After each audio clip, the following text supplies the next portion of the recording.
मोहतरम सामीन कराम अस्सलामु अलैकुम। सामीन, आज का मौजू इखलाक नबवी सल्लल्लाहु अलैहि वसल्लम। सामीन, जैसा कि इस्लामी तालीमात में इखलाकियात को नुमाया मकाम हासिल है। इस्लाम बनी आदम को सही मानों में इंसान बनाना चाहता है ताकि माशरा अच्छे अफराद से भर जाए, इखलाकी खूबियाँ आम हों और माशरा अमन व सलामती की तस्वीर बन जाए। मकारम इखलाक सीरत व किरदार की बुलंदी के मज़हर होते हैं, जबकि दूसरे लोग उनसे मुतासर हुए बगैर नहीं रह सकते। रसूल पाक सल्लल्लाहु अलैहि वसल्लम मुकम्मल इखलाकी खूबियों से मुतसिफ़ थे। ये आप सल्लल्लाहु अलैहि वसल्लम के सीरत व किरदार की बुलंदी ही थी जिसने अव्वलीन अहले मक्का को मुतासर किया और वो आपको सादिक और अमीन के लक़ब से पुकारने लगे। जब आपने नबूवत का ऐलान किया तो वही लोग आपके शदीद तरीन मुखालिफ हो गए। ये मुखालफत सिर्फ़ आप सल्लल्लाहु अलैहि वसल्लम के पेश करदा निज़ाम की थी, जिसमें बड़े छोटे की तमीज़ ख़त्म हो रही थी, वरना नबी अकरम सल्लल्लाहु अलैहि वसल्लम के साबका किरदार पर कोई मुखालफ भी कभी उंगली ना उठा सका।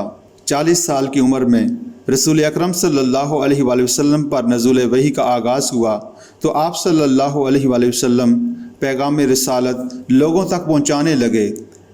अब आप सल्लल्लाहु अलैहि वसल्लम की हर बात खुदा की तालीम करदा थी, जो कि इंतहाई साफ़ सुथरी, मबनी बर इंसाफ और माशरे से गंदगी और गलाजत को ख़त्म करने वाली और अमन व सुकून फराहम करने वाली थी।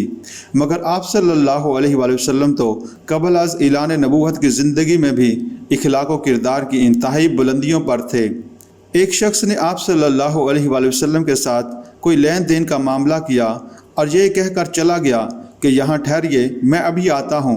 आप सल्लल्लाहु अलैहि वसल्लम इसके इंतज़ार में वहाँ खड़े हो गए। शायद वो शख्स जाकर भूल गया और वापस ना आया। 3 दिन के बाद इत्तफाक से इधर से गुज़रा तो देखा कि आप सल्लल्लाहु अलैहि वसल्लम इसी जगह खड़े हैं। वो शख्स शर्मिंदा हुआ, मगर आप सल्लल्लाहु अलैहि वसल्लम ने सिर्फ़ इतना कहा कि तुम्हारी वजह से मुझे बहुत तकलीफ़ उठानी पड़ी है। ये वाक़या उस वक़्त का है जब आप सल्लल्लाहु अलैहि वसल्लम पर अभी नज़ुल वही का आगाज़ नहीं हुआ था। रसूलुल्लाह सल्लल्लाहु अलैहि वसल्लम ने अपनी उम्र के 40 साल इंतहाई सादगी के साथ मक्का के जाहिली माशरे में गुजारे। वहाँ हर तरफ इखलाकी बाख्ता आदात व अतवार का माहौल था, मगर आप सल्लल्लाहु अलैहि वसल्लम ने अपने दामन को किसी अदना सी बुराई से भी आलूदा ना होने दिया। यहाँ जिस कदर भी ताज्जुब किया जाए कम है कि अहले मक्का आप सल्लल्लाहु अलैहि वसल्लम से मौजज़ा का मुतालबा करते रहे। क्या उन्हें नज़र नहीं आ रहा था कि आप सल्लल्लाहु अलैहि वसल्लम जैसा अखलाक व किरदार पूरे माहौल में किसी का ना था? क्या ये मौजज़ा ना था? अगर दीन आबाई की ज़ंजीरें और अपने मफादात के तौक उनके लिए रुकावट ना बनते तो मक्का का हर शख्स आपके इखलाक व किरदार की अज़मत से मुतासर होकर इस्लाम कबूल कर लेता। रसूलुल्लाह सल्लल्लाहु अलैहि वसल्लम रहमतुल लिल आलमीन थे। आपने बेकसों की दस्तगीरी, विवाहों की खबरगिरी और यतीमों पर शफ़क़त करने का हुक्म दिया। आप ज़ईफ़ों और कमज़ोरों के काम आए, माज़ूरों और मोहताजों की ज़रूरियात का ख्याल रखा। अदल व इंसाफ के मामले में अपने पराई का फ़र्क ख़त्म कर दिया। औरत की इज़्ज़त व वक़ार को बुलंद किया। मर्दों को इस बात की तलकीन की कि वो औरतों के हक़ूक़ का ख्याल रखें। बच्चों के साथ मोहब्बत व प्यार और बड़ों के लिए एहतराम के जज्बात रखने की तालीम दी। हमसायों के साथ अच्छे ताल्लुकात रखने बल्कि उनकी खबरगिरी को ज़रूरी ठहराया और फरमाया कि जिस शख्स ने खुद सैर होकर खाया और उसका हमसाया भूखा सोया तो वो हम में से नहीं। हमसाये के हक़ूक़ इस कदर ज़ोर दिया कि बकौल सहाबा इकराम रज़ियल्लाहु ताला अन्हु ऐसा मालूम होने लगा कि शायद हमसाये को विरासत में हिस्सादार ठहरा दिया जाएगा। माशरे में अमन व सुकून की बहाली के लिए फरमाया कि मोमिन तो हकीकत में वो है जिसके हाथ और ज़बान से दूसरे मुसलमान महफूज रहें, यानी ना तो मुसलमान के हाथ किसी पर ज़्यादती के लिए उठें और ना ही वो ज़बान से किसी को सताए। किसी दूसरे की चीज़ पर गासिबाना कब्ज़ा तो बहुत दूर की बात है, बग़ैर इजाज़त किसी की कोई चीज़ इस्तेमाल करने से भी मना फरमाया। आप सल्लल्लाहु अलैहि वसल्लम ने तालीम दी कि अपना काम खुद किया जाए और हद तलवसी किसी दूसरे पर अपने काम का बोझ ना डाला जाए। آپ صلی اللہ علیہ وآلہ وسلم نے تو جانوروں سے کام لینے کے بھی ضابطے بتا دیے تاکہ ان پر بھی کسی طرح کا ظلم نہ ہونے پائے۔ آپ صلی اللہ علیہ وآلہ وسلم نے تعلیم دی کہ اپنے جانوروں کو خوراک ان کی ضرورت کے مطابق دو اور ان سے کام ان کی استطاعت کے مطابق لو۔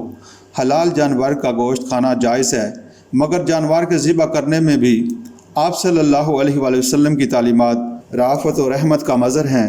جانور کو بھوکا پیاسا رکھ کر ذبح نہ کیا جائے۔ ذبح میں استعمال ہونے والی چھری کو پہلے سے تیز کر کے رکھا جائے تاکہ جانور کو کم سے کم تکلیف ہو۔ جس جانور کو ذبح کیا جائے جب اس کا جسم بے حرکت ہو جائے تو پھر اس کی کھال کھینچی جائے، جبکہ اس معاشرے میں یہ رواج بھی تھا کہ زندہ جانور کے جسم سے گوشت کا ٹکڑا کاٹ لیتے تھے۔ رسول اللہ صلی اللہ علیہ وآلہ وسلم نے ازواجی زندگی کو تجرد کی زندگی پر ترجیح دی، بلکہ تجرد کی زندگی کو ناپسند فرمایا کیونکہ یہ فطری تقاضوں کو فنا کرنے کے مترادف ہے۔ آپ صلی اللہ علیہ وآلہ وسلم نے بھرپور اور مصروف زندگی کو پسند کیا، جس میں اللہ کے حقوق کے ساتھ ساتھ بندوں کے حقوق کی بھی پوری پاسداری کی جائے۔ والدین پر لازم کیا کہ وہ اولاد کے حقوق کا خیال رکھیں اور اولاد کو والدین کے آرام اور سکھ کا خیال رکھنے کی تلقین کی۔ اس طرح آپ صلی اللہ علیہ وآلہ وسلم نے معاشرے کے کسی فرد کو بھی بے یار و مددگار نہیں چھوڑا۔ رسول اللہ صلی اللہ علیہ وآلہ وسلم کی اخلاقی تعلیمات کا دائرہ بہت وسیع ہے۔ صحابہ اکرام رضی اللہ تعالی عنہ آپ کی صحبت میں بیٹھنے والے تھے۔ انہوں نے آپ کے اخلاق کو خود آنکھوں سے دیکھ کر بیان کیا۔ حضرت زید رضی اللہ تعالیٰ عنہ آپ کے غلام تھے۔ ان کے والد اور کچھ رشتہ دار آپ صلی اللہ علیہ وآلہ وسلم کے پاس آئے اور زید کو آزاد کرنے کی اپیل کی۔ آپ نے فرمایا زید کو لے جاؤ۔ وہ زید کی طرف متوجہ ہوئے تو زید نے ان کے ساتھ جانے سے انکار کر دیا اور نبی اکرم صلی اللہ علیہ وآلہ وسلم کی خدمت میں رہنے کو آزادی پر ترجیح دی۔ یہ آپ کے حسن اخلاق ہی کا نتیجہ تھا۔ محمد کی غلامی ہے سند آزاد ہونے کی، خدا کے دامن توحید میں آباد ہونے کی۔ رسول اللہ صلی اللہ علیہ وآلہ وسلم نے غلاموں کے ساتھ اچھے برتاؤ کی تعلیم دی۔ فرمایا جو خود کھاؤ وہ انہیں کھلاؤ، جو خود پہنو انہیں بھی پہناؤ۔ یہ کیسی غلامی ہے؟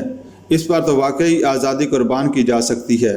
آپ نے ہر شخص کو ذمہ دار ٹھہرایا اور اسے متحدوں کے ساتھ نرمی اور عفو کا معاملہ کرنے کی تلقین کی۔ کسی حکمران اور مقتدر کو اپنے زیر دستوں پر زیادتی کی اجازت نہ دی، بلکہ انہیں احساس دلایا کہ ہر وقت یاد رکھو کہ جس نے آج تمہیں اقتدار اور حکومت دی ہے وہ کل تم سے تمہارے اختیارات کے بارے میں ضرور پوچھے گا، لہذا متحدوں کے بارے میں آخرت کی جواب دہی کے لیے ہر وقت تیار رہو۔ زندگی کا کوئی گوشہ ایسا نہیں جہاں آپ صلی اللہ علیہ وآلہ وسلم نے تعلیم نہ دی ہو یا عملی نمونہ پیش نہ کیا ہو۔ آپ صلی اللہ علیہ وآلہ وسلم کے اخلاق حسنہ پر کئی کتابیں بھی لکھی جائیں تو موضوع کا حق ادا نہ ہوگا، مگر نصیحت حاصل کرنے کے لیے اشارات ہی کافی ہوتے ہیں۔ اخلاق کی یہ خوبیاں آپ کی شخصیت کا جزو الانفیق تھیں، کیونکہ قرآن کی ساری الہامی تعلیمات پر آپ نے عمل کر کے دکھا دیا۔